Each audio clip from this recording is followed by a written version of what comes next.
Welcome to the Daily Energize Podcast, your quick dose of clarity, quick tips, and the spark you need to shine bright. Here's your host, Spencer Jones.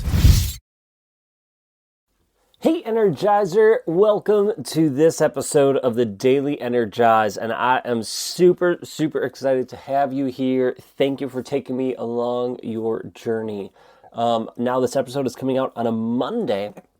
Whether you're listening to this on a Monday or not, I do not know, but it is a Monday when this is released. And I know I have experienced, and I've talked with many Energizers about the Monday blues experience that many of them have felt before. Now, so maybe you're feeling that today, or maybe you felt it before, and hopefully you don't feel it again. But let's talk about the Monday blues. All right, it usually starts with what some people call the Sunday scaries, as in the weight of Monday, that heaviness you feel, starts to creep in Sunday afternoon in the evening time, and you start to dread going to work. Now, I loved teaching choir, working with students, but don't get me wrong, while I loved it, there were many times I was facing and dealing with those Sunday scaries of going, I just don't want to go in. I don't want to deal with the BS. I don't want to handle or tolerate these things. I just don't want to do it. Right? I just want to take it off. And during the week, then looking forward to the weekend because, it's finally a break. But it's really Saturday and part of Sunday. And then I'm putting myself in the torture, as it were, of like, oh God, I got to go in, right? I'm just dreading it. And that's not helping me enjoy my weekend. That's not helping me be at my best for my family or myself, or what I was teaching my students, or now with what I do with our clients. Now, I will say, since I retired from teaching and doing what I do now, I don't think I've ever really had the Sunday scaries or anything like that. Now, Monday blues is a continuation of that, like, okay, I guess I have to go in. This sucks. I got 5 days ahead of me. And again, I experienced that when I was teaching and some other jobs that I've had. Haven't really had it with my current one, but it's that same concept of just dreading this week. Okay, we have 5 days before we get a break again. Now, there's things you can do to help yourself out with that. Little tips and tricks and hacks, things that I learned and taught people to do and still suggest at times. And those things are, if you can take vacation days, right? Take a vacation, put it somewhere in a week that works for you. I like putting them on Mondays when I was doing that, so I could have 3-day weekends. Now, currently, I put them on Fridays, but again, it's a little different because I work for myself and run the company, so it's a little different. But even just little momentary breaks, hey, I'm going to go for a walk, I'm looking forward to something, right? I schedule something that I'm looking forward to midweek, right? We're coming into summer. At least when we're recording this, I think it'll be released in summer. So go to a baseball game. I'm going to go for a walk. I'm going to go hang out with friends. I could schedule those things throughout the week to give me something to look forward to.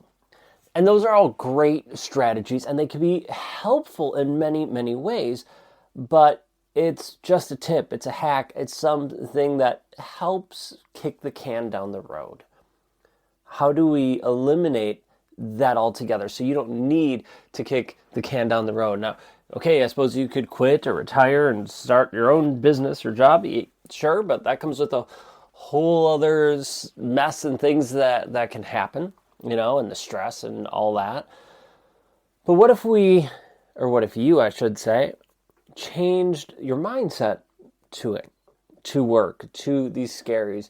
And what if you could find things to look forward to in your work day and in your life? Now, maybe you can think about it as like I'm looking at the glass half full as opposed to half empty.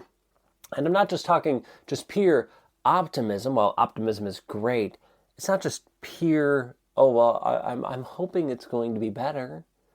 No, it's growing that internal capacity and going, okay, I got rid of the things that are draining me, exhausting me, so I don't necessarily need to look forward to the weekend. That's a saving grace, right? The weekend is this point where it's going to save me from this pain and suffering. If your job is truly that bad and miserable, it's probably time to look for a new one, something else that's more aligned. But first you have to figure out what is out of alignment with this job, what's out of alignment in your life, internal things, the words you say, your belief system, the thoughts you think, etc. External thing, people, places, things, right? Those energy leaks, energy vampires. Start to become aware of those and start to get rid of them. And that's what we teach in our programs. You can join us for our 6-week boot camp, or for companies that can bring us in for a 90-day sprint, and you learn how to do that. We also have a 1-year program, right, what we can help you with, so you can really start to embody it. But I'm not here to sell you those. I'm here to say, gain awareness of what's draining you so you could stop those leaks and continue to do the things that serve you. Hang out with friends, those vacation days, look forward to those things. But then when you're doing it, you're pouring into a cup that's already full, or getting fuller at the very least, and you're living in more alignment.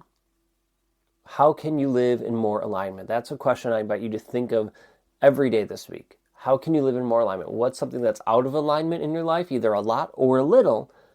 How can you get rid of it and bring it back? You start doing that.